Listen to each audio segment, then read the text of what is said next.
So it's just the audit committee. This is the full board. Gotcha, thank you.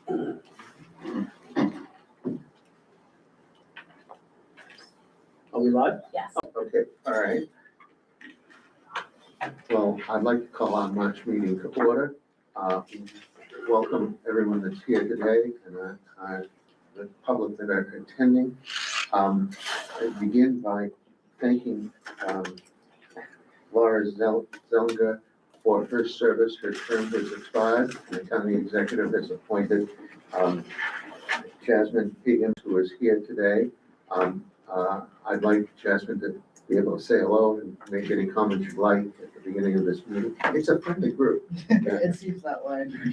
So thank you all. I'm really thrilled to be joining here and looking forward to collaborating with you all on some of these really significant projects that have the ability to transform Albany and the region.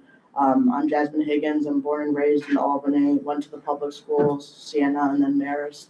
I have a small boutique firm dealing in strategy for economic development, community development, and business development, based right up here on Central Avenue, supporting a number of groups to secure significant funds for transformative projects. So looking forward to working with you all, learning from you all, and contributing to the development of the county. Awesome. Well, thank you. Well, welcome. We'll give you your assignments after this first meeting.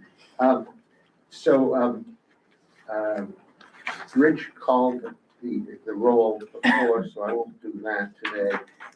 Let's move to the minutes of the previous meeting. Has anyone had an opportunity to review those minutes? Is there a motion to approve them? I'll make a motion. Second. Are there any comments or questions? All in favor? Aye. Anyone opposed? Thank you. So now let's turn to Rich Rosen and the audit committee report. But I want to start by saying that, Rich, I think you were supposed to say, what a great job, Amy, that you've done this year. She hears it all the time. She hears it all the time. All right. The best is when, first I get the package and I go over it and I get Amy, any questions? I had 2 minor questions. She goes, those have already been addressed. You got anything else? And it's like, no, I don't have anything else. So great job, Amy. And I remind everyone, because our board is so small, we decided that the committees would be the board as a whole, and all the members of the board are here today. So you're up, Rich. Yeah, so as part of the audit committee, we're also required to review and approve the reporting required by Paris. And attached in our package is this year's Paris report. It looks like a foreign language because they could never make anything easy, but it really hasn't changed significantly over the years. I believe there are no changes as far as requirements for reporting this year. So at this point, I want to just see if anyone has any questions or comments to the report. Okay, and we have a resolution, I'm sure. What page is it? 6. Page 6. Of the packet. Yep, so page 6 in our main packet is the resolution 2026-0301 in regards to the approval of the Paris report and presented and reviewed by this board. Anyone have any questions on the resolution?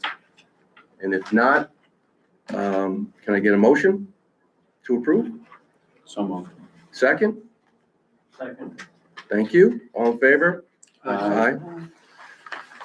And that takes care of that action requirement, approving the Paris report. So we're in good shape as far as getting our year-end stuff done for 2025.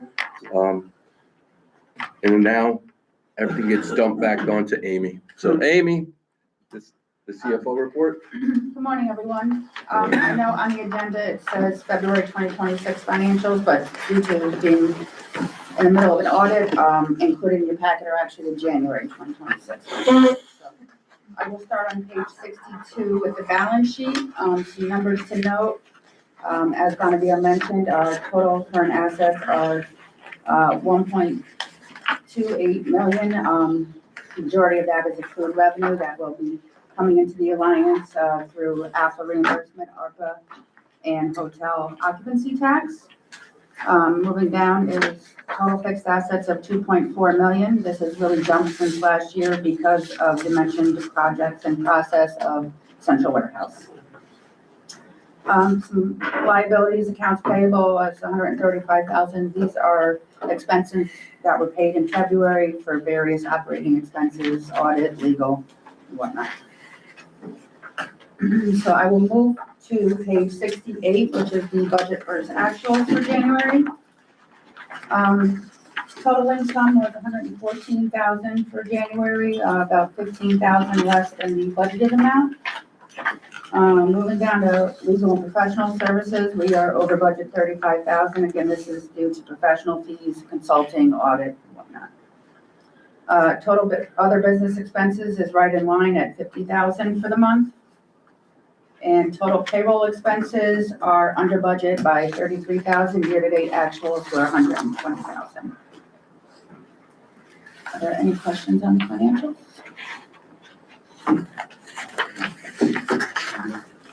And then a quick update on the central warehouse financial update is we have received 2 requisitions from Gramercy Zero. We have paid out roughly 1.8 million in expenses for work completed at central warehouse. We are expecting the 3rd requisition in the next week or 2 from them. I did want to mention that the first 3 million of funds paid out will come from ARPA and the rest will come from the SD.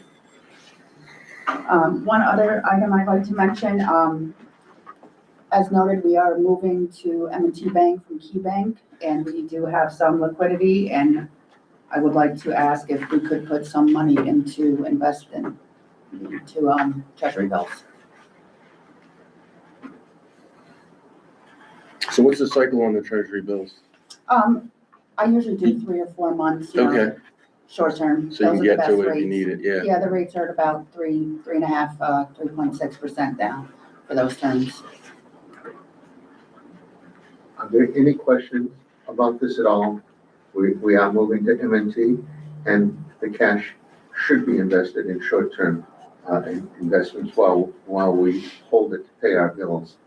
And Mr. Chairman, this is all consistent with our investment policies. All of these CDs will be collateralized in the appropriate way required by state law. Do we have to vote on this? No, as long as it's consistent with the investment policy, then we're fine. Right. That's good.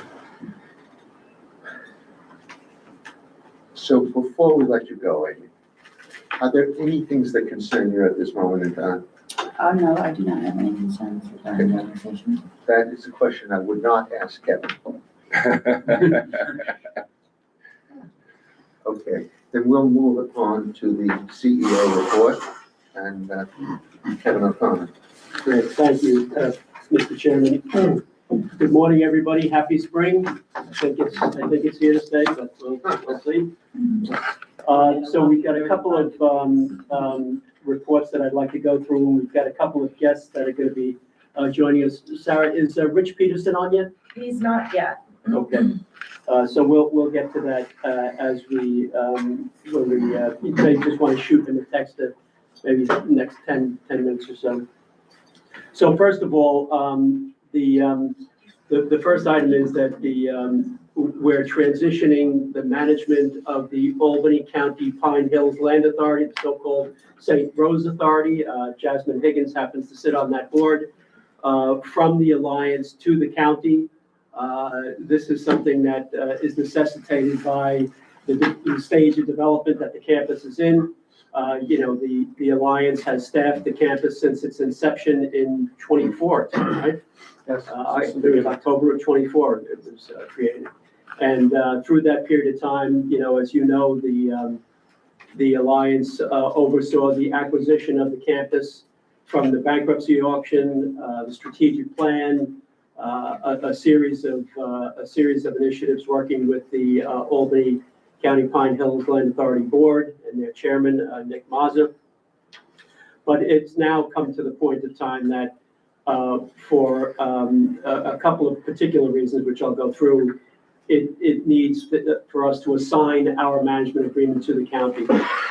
As we continue to repopulate the campus pursuant to the strategic plan that was done, it's very likely that the Alliance staff is going to be conflicted in representing various companies who are looking for property tax incentives or other financial incentives in front of the Albany County Pine Hills Land Authority.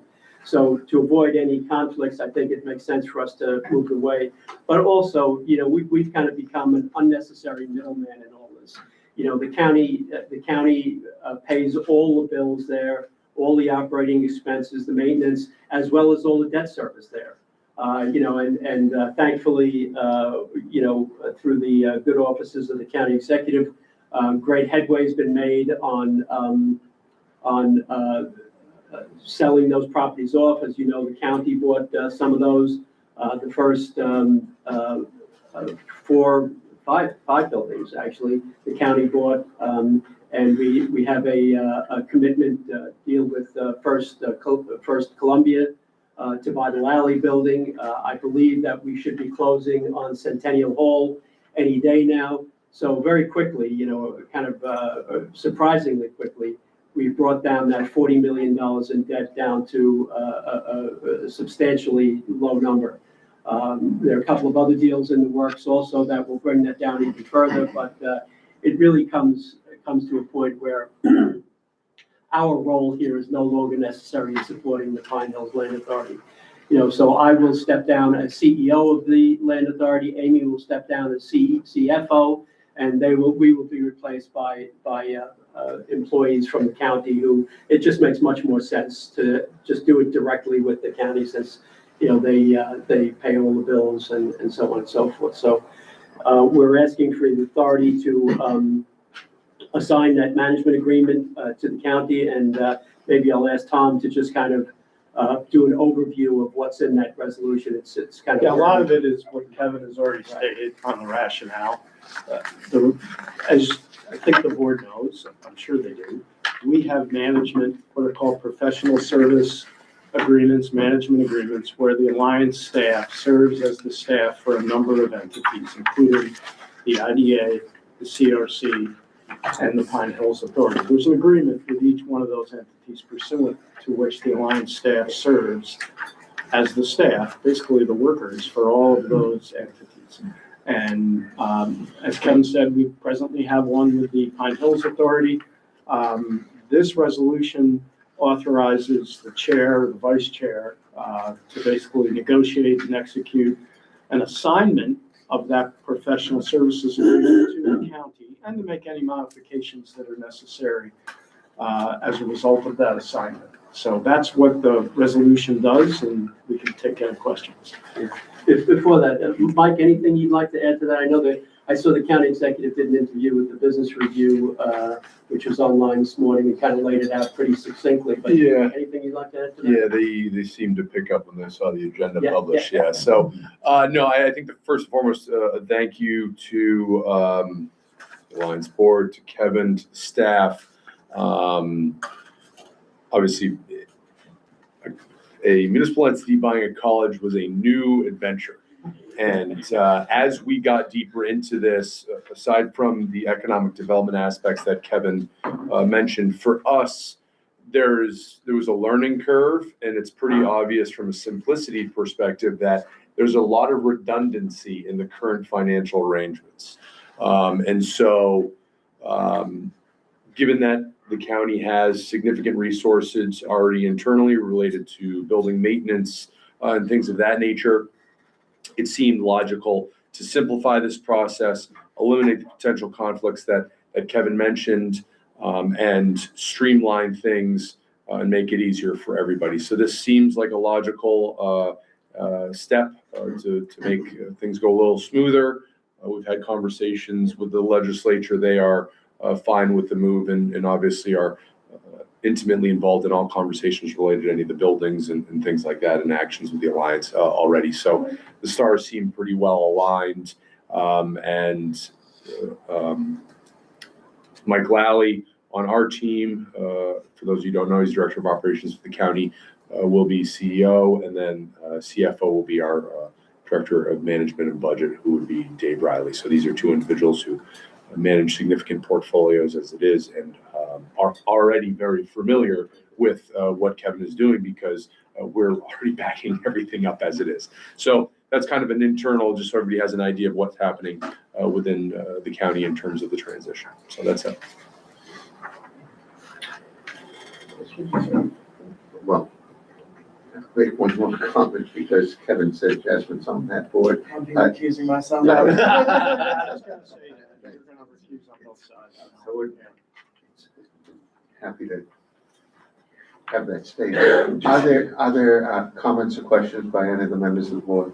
Is there any, I assume not, any concern with like doing this, like, does this conflict at all with the underlying statute that created the authority, or does the underlying statute allow for it, for lack of a better term? The council with the authority, who happens to be me, does not believe there's any issue statutorily. The county and the alliance are both mentioned several times explicitly in the enabling legislation. Yeah, that's what I was saying, because I knew the alliance was mentioned, so that's why. And the county is as well. Okay. Almost every time the alliance is mentioned, the county is mentioned, and the authority has the ability, specifically as most authorities, to enter into any agreements with agents as it's choose to provide services. Right. So theoretically, this is the county, although different in the sense that they're financially backing everything the authority does directly, both from the bonds and day-to-day operations. Mhm.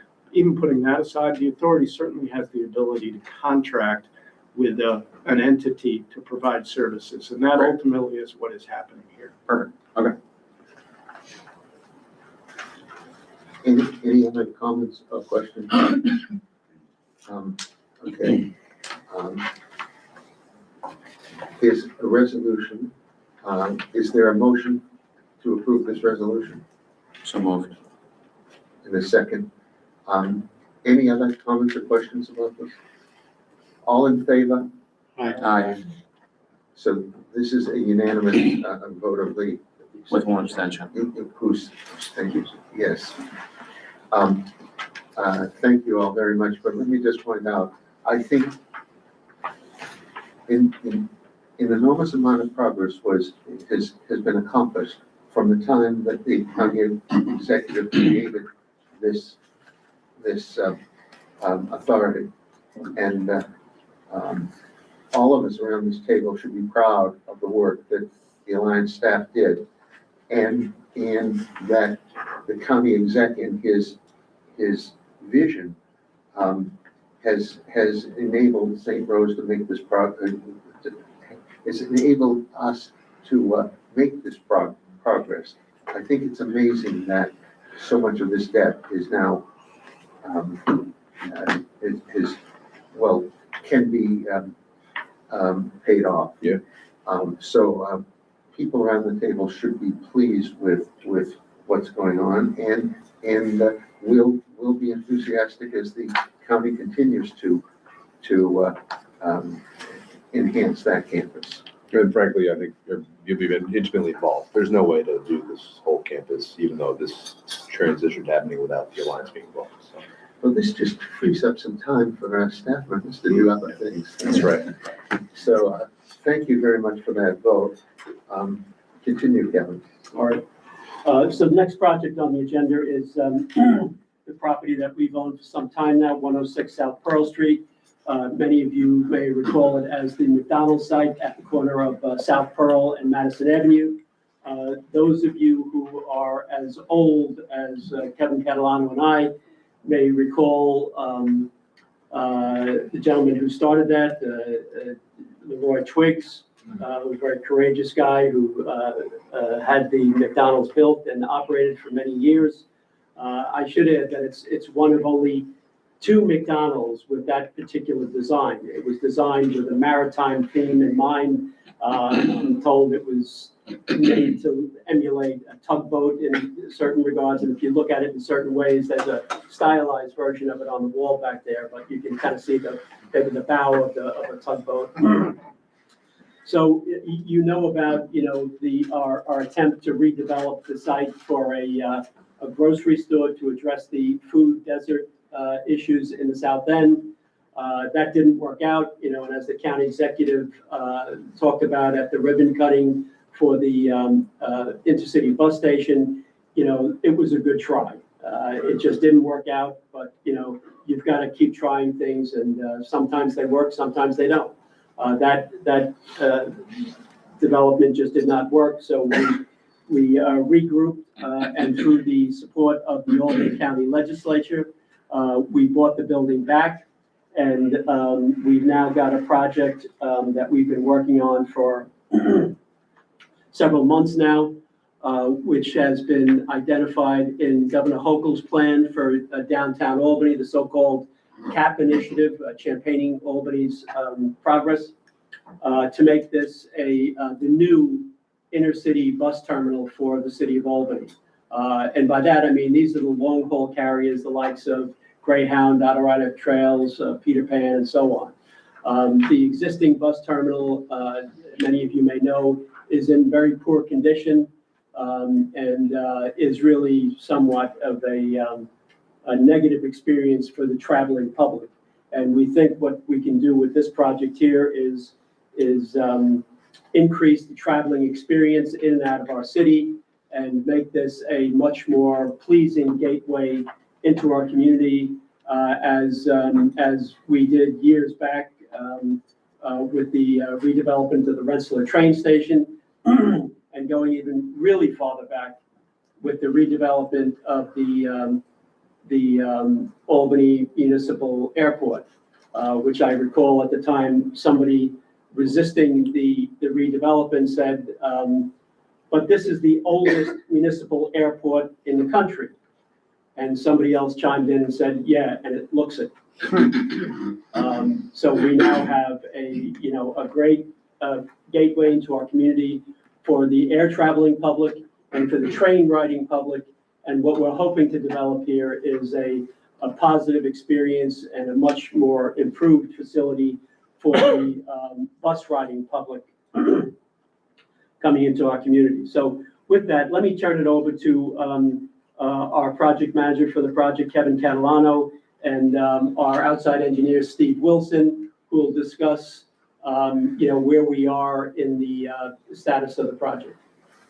Good morning, everybody. Kevin Catalano, Kevin's longest tenured employee. So please keep in mind, And the oldest employee, too. thank you. Just to kind of set the stage, we are in the middle of an RFP, so questions would be limited to questions that we receive from the bidders, unfortunately. So I can't go into a lot of in-depth on stuff, but I do want to mention that throughout the RFP, we mentioned gateway, we mentioned signature project, and we mentioned a catalyst for other development. So that's the mindset we went into with this project. I would announce that the project was kicked off on February 27th. The county executive, Chairwoman Cunningham, Deputy Chairwoman Willingham, Legislature McLaughlin. We had representatives from the governor's office, representatives from the mayor's office, and of course, staff was there to announce the RFP being released. Later that day, we came back to the office. It was sent to our website, it was sent to Contract Reporter, and it was sent to the Times Union. The timeline continues to March 5th, where we had questions from the bidders. We had an open house down at the site. We had 11 different companies come to that, including architects, engineers, and contractors. March 10th, questions were due. We received 27 distinct questions. All were posted within the week. Two major changes we made to the RFP at that time were the timeline.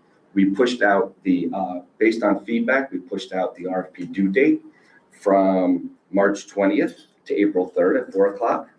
And by doing that, we also pushed out the tentative award date to April 20th at 4 o'clock from the previous 2 weeks. So that was one change we made based on feedback, was pushing it out just a little bit. The second one we made was we had asked for a guaranteed maximum price. We have changed that language to read best estimated price range while identifying your team's approach to value engineering, cost controls, and related assumptions to justify their cost estimates, because we wanted to be sure we could maximize the number of bids.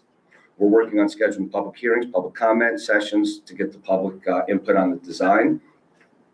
I'm a little late for that. Bowler. Excuse me, Mr. White, Mr. White, there's no comments until public session, Into okay? public session, okay, gotcha. All right, continue, sir. We have, we've engaged Bowler as our engineer. They're doing some of the pre-work to help us when we get the RFPs in, we can hand over a packet of information to the awardee. We won't have a full construction schedule until the RFP's in. We are looking for an aggressive timetable, but we're waiting for the RFPs to come in to let the market dictate what the time schedule will look like. And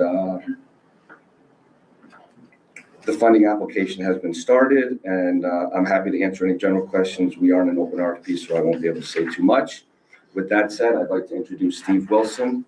Steve, why don't you tell everybody a little bit about yourself and Bowler Engineering? Good morning, yes, Steve Wilson, with Bowler, we're a land development, if you don't know Bowler, excuse me. We're a land development firm based over on Wolf Road. Company's been doing projects in Albany County for 20 plus years. I've been doing projects in Albany County longer than that.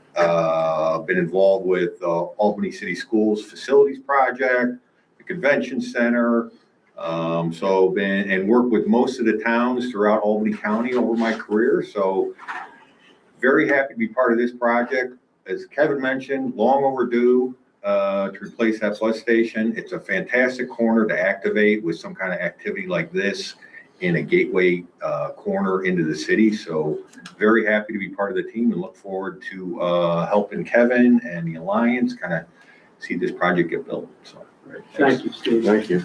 Any questions from the board? We will have time toward the end of the meeting for the public to comment on this, but I'd like this, any questions from the board on this? So if you wouldn't mind, I'd like to move on. We've got Rich Peterson on the phone from Gramercy with us. And Rich is going to just give us a little update on the central warehouse demolition. You know, there's been some fits and starts, you know, that we've had with the project, namely with the litigation that we were involved with. And then, of course, Mother Nature was not Rich's friend on this project. So, Rich, why don't you go ahead and give a little update on where we are on the demolition? Good morning, everyone. How are you? Morning. Rich Peterson, as Kevin introduced me, I'm with Gramercy Group doing the project at Central Warehouse. We currently are still under the abatement phase. As Kevin said, the lawsuit pushed us to perform the abatement in the winter, which is less than ideal due to the cold weather.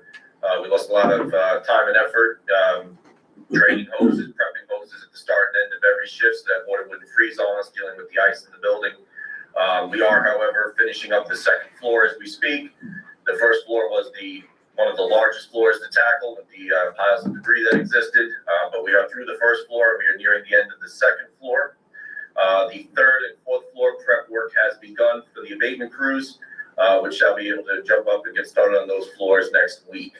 As of right now, demolition plans have been submitted to Amtrak for their review, and we are waiting on their responses. We have subcontracted with the scaffolding company. They will be able to put that scaffold up on the south end of the building as soon as we hear back from Amtrak. Everything is moving according to plan, other than the hiccup of time delays through the winter months. If anyone has any questions, I can answer them, but that's my quick synopsis of where we stand. Great, thanks, Rich. Any questions from the board on this? Do we have a time frame related to when Amtrak will approve the plan? Yeah, I think, Mike, that should be imminent. We have, the attorneys are going back and forth. We did have to post $900,000 in escrow for Amtrak to draw down to cover their expenses. That was a little more than we were expecting, as you know, but, you know, so be it. So I think we should have a contract in place, Dylan. I mean, you know, if not by the end of this week, hopefully very, very soon thereafter next week. Right. And just the significance of that is we cannot proceed to the demolition phase until we get that agreement in place with Amtrak. Right. So, any other questions on Central Warehouse? So I assure you it's coming down.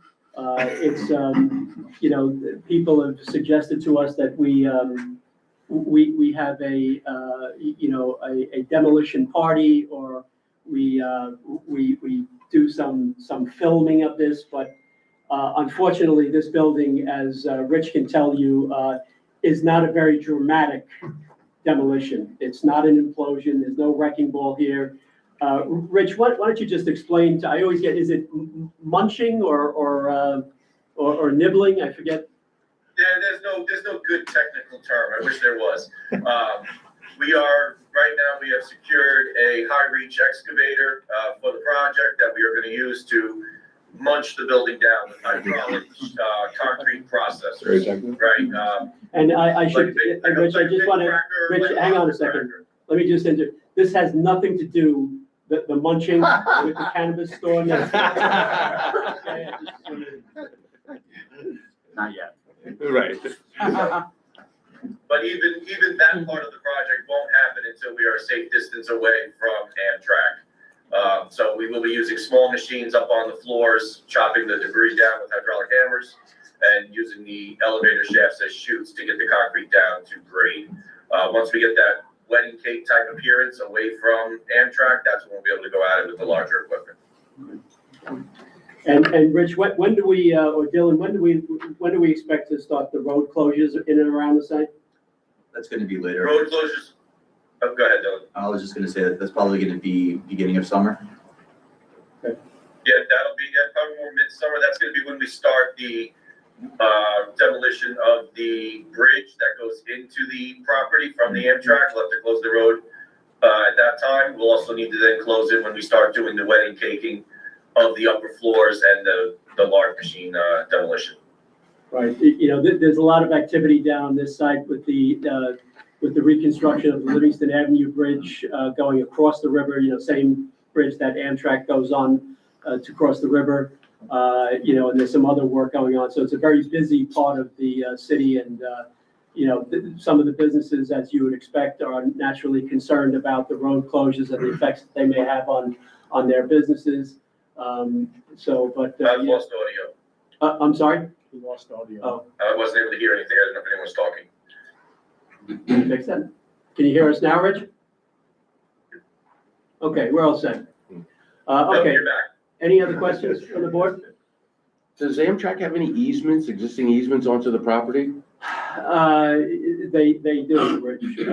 You know, they have, you know, I know you've done work around railroads. Anytime you come anywhere near it, it's not even necessarily if you are affecting the track bed, but the easements that they have on both sides are usually hundreds of feet. And, you know, as everybody here knows, the train used to come into the central warehouse. That's how they got materials in and out of there. And you could almost, not quite, but you could almost touch the building if you were to stick your hand out the window of an Amtrak train as you go past. So we are fully, you know, we can't do anything without the railroads because we are in their right of way, so to speak. So it's it's actually both Amtrak and CSX. So the existing easements won't affect the future development of the site to an extent that we have to get rid of, like, do they have an easement going in? You know, I get the right of way for repairs and maintenance on their existing tracks, but if they had an easement for a track to go in, you gotta get rid of that for I future don't development. know, yeah, I don't know. I mean, that's maybe one of those we'll deal with at the time, but I don't think you're gonna get rid of those easements.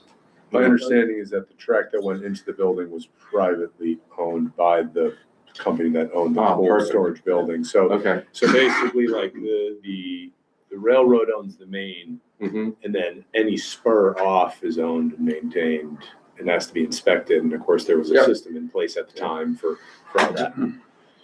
So, but I think, you know, the redevelopment is going to have to, you know, take into consideration those easements that the railroad has. And, you know, having had to deal with railroads in a prior capacity, it's difficult. They are very difficult to deal with railroads. So, but I think we're in good shape. You know, we're gonna be working with Gramercy to see if we can't make up some of the lost time that the litigation and the weather caused, and hopefully get this building down as quickly as is physically possible. You know, I think, you know, we've held two hearings so far now, Dylan, right? Yeah. And nobody at these hearings has come up and said, you know, the building shouldn't come down. You know, everybody's in total agreement with that. It's just how you take it down and what the effect is on the surrounding businesses and residences, and Gramercy has done a great job at both of those hearings, explaining the process and how that's all gonna work, so. All right, so with that, if no other questions, I'll move on to the Altech Steel site. Our project Everybody have a manager. good day. Thank Thanks, you, you Rich. too. Thank you.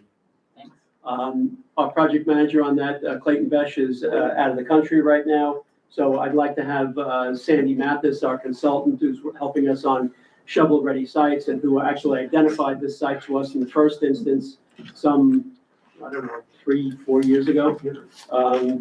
Sandy, you want to just give a brief sure. update on where we are? Good morning, everybody. So the strategy, the shovel-ready strategy for the site is proceeding according to plan. It's really a dual approach. Half of that is getting all your permits, state and local, getting through seeker to a generic impact statement process. That's been ongoing. We expect within the week to initiate lead agency for the IDA. That's very important because that group will control the process and timeframe moving forward at critical times. So that's proceeding nicely. Then we have energy. Kevin has spoken multiple times of the strength of the site being energy. So we're proceeding really a dual approach there as well. But I have to say that National Grid has been very cooperative and very open to a new way of thinking. Their engineers aren't really used to talking energy unless there's an actual customer. So it's a different approach for them to imagine a generic process. But Katie Newcomb, under her leadership, who we all know when she ran CEG here, has been wonderful. So is Amanda Vitullo, who's the local kind of economic development rep. So that's proceeding really nicely as well. So really no obstacles. It's just a process that we're grinding through. And once complete, that site, as Kevin has said, is going to be pretty dynamic for the region and opportunity. So we're in good shape. Thank you, Sandy. Sure thing. Lastly, Waterbury property transfer.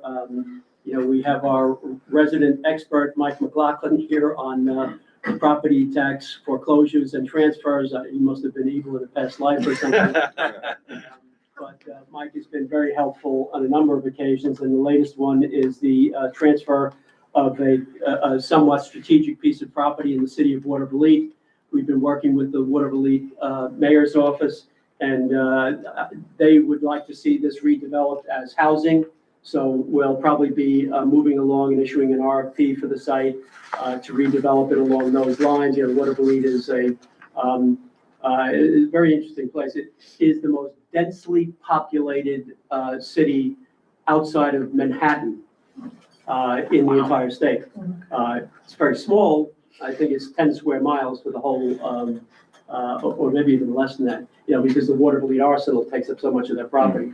So there's a real shortage of housing there, and the mayor's office, we're working with, what's the woman's name in the mayor's? Melissa Trevino, thanks, Kev. We're working with her and hopefully transfer this over in conjunction with them to a private developer to develop housing to assist the city's housing crunch there. So that concludes my remarks, Mr. Chairman. If there are any questions, I'd be happy to answer them. Questions for Kevin? Okay. That's quite a bit. Yeah. Lots of activity going on, and it's, I've said to the county exec several times, actually many times, I think one of the remarkable things he did was authorizing this alliance. It is an economic driver in Albany County. So. You want to just do the financial disclosure forms? Yes. Yeah, go ahead. Just for a minute, Chair. So they're included in your package today. There's no action here. It's for the board members to fill out, submit to the county. We don't get them here at the Alliance. They go direct to the county. Is it the Ethics Commission? Yeah. So for local public authorities, you submit these to the local governing body of ethics, and that for us is our county ethics commission. So that's what you see here. It's due on or before May 15th. If you would let Sarah just know that you filed it, we don't need copies of it, but we just want to know you've done it. So that's it. Sarah, does everybody have the address of where to send it to? It's on the The county? Okay. The instructions are included with the form. So now for the public. Okay. All right. Yes, Yeah, so now we'd like to open up the meeting to the public to make any comments. I would appreciate it if any of the commenters would limit their remarks to 3 minutes. And these are just comments. This is not a question and answers routine. So with that, are there any members of the public here who'd like to make a comment? Sure, I'd like to start up. Would you introduce yourself, Mr. White? My name is Willie White. I'm an Albany resident, longtime Albany resident. I just want to do a disclaimer. I didn't come here to be adversarial because I've worked with the county exec on many different issues, especially environmental issues. We've worked hard together on those things. And that's what baffles me, that he wants to, well, there's a proposal that the county wants to inundate our community with more toxic fumes. I mean, we're talking about a residential community here. And from the experience of knowing Greyhound, where it stands right now, it's a drug hub. It's a drug hub. And what's going to change it? It's going to make it worse on that particular corner. But I do want to say that, did you guys even consider an environmental impact study? Did anybody even consider that? Because, I mean, after, in hindsight, you're saying we're going to invite the public to comment on this. If you had the best thing in the world is ideas, and whether they're implemented or even just thought of, the ideal of putting a bus station there was great. Having the great idea of doing it. Then what's the next steps? All right, let's talk about the geographical location of it. All right, if we're going to put it here, let's consider talking to the public about it. What do they think about it? How can we incorporate this into a big happy family? Talking to the public, implementing your idea, and now the public is going to push back on it. I did a sample with the public. They're going to push back on it big time because it's not environmentally safe and it's a drug hub to our community. And that's our stance on it. I mean, some of us, other people have their own ideas and everything. The grocery store, you mentioned the grocery store, was a flop from the beginning. If you really want to make a grocery store there, put the county resources behind it. And I guarantee you it'll succeed. You put some guys in there who was going around to people's garden and picking vegetables and thinking they're going to last forever. I mean, seriously, having fresh vegetables is a great thing, but this was a flop from the beginning. And I think it was an appeasement to our community. Okay, now we tried that. No, you didn't try it right. It wasn't tried right. I mean, you put people in there who had no knowledge of a grocery store. None whatsoever. It takes knowledge. When I was in culinary school, I did an inventory with Market 32 up here on Delaware Avenue. And to put their order together and everything, I know what it takes to really put together a grocery store and their order. That thing never had a chance from the beginning. Never, never, never. Like I said, it's going to be an environmental disaster, and it's going to be a drug hub for our community, and that's why we're pushing back. Great, thank you, Mr. White. You're welcome. Are there any other members of the public who'd like to make any remarks? I'm sorry, sir, would you step up and just introduce yourself? Yes, good morning, everyone. My name is Paul Collins Hackett. I'm also known as Batman here in the city of Albany. I've had the pleasure of working with some of you, but not all of you. And similar to Mr. White, my goal is not to be confrontational or adversarial, but I am concerned. I'm a member of the Human Rights Commission for the city of Albany. I live in the South End. We own property in the South End. I run a bunch of different programs. I run the Red Bookshelf, which is down in the South End. Everything I do is about the city of Albany, and I care. You guys have county projects with much bigger scope. I understand that. My concern is that throughout this process, I wasn't aware of any of these plans until I saw it on the news, right? Now, for me, that's concerning because I'm arguably more invested and connected to many of you than the average person. So if I wasn't made aware and I had no idea this was coming, my concern becomes, did other people know? And similar to Mr. White, I've gotten Facebook messages and emails and texts about how come people weren't included, where was the public meetings, and not to say that you didn't do efforts to include the public. If you did, I just wasn't aware. So my concern is what that public inclusion looks like, what steps were taken, how can we better that process moving forward? Similar to Mr. White, we very much heard the health concerns of a lot of people in the South End. That's not something that's gone away, so this project has raised that alarm with a lot of people. I'd love to be a part of helping out. We can do community conversation. We can do whatever we can come up with. But I'm very concerned about large-scale projects that are good investments, and we want to see things happen there. But it has to happen with the public, and I'm concerned that there's been a disconnect in that way. So I offer myself, more than willing to work with you and whoever else to figure out what that looks like and how we move forward. But I'd really like to see that process and be a part of it to the best of my ability. All right, thank you. You know. Any other comments from the community? Okay, thank you very much. At this point, Mr. Chairman, I'd request the board consider going into executive session to discuss the project for which our council will state the So ground. this would be the potential disposition of real property, the subject of which would substantially affect the value thereof, and to discuss the potential appointment or retention of a particular individual or corporation. So those two reasons. Have a great day. You too. Thank you very much. Thank you. We gotta make a motion to go. Yeah, Yes, yes. I'll make a motion. Second. All in favor? Aye. Amy, you should step in. Nice try, though.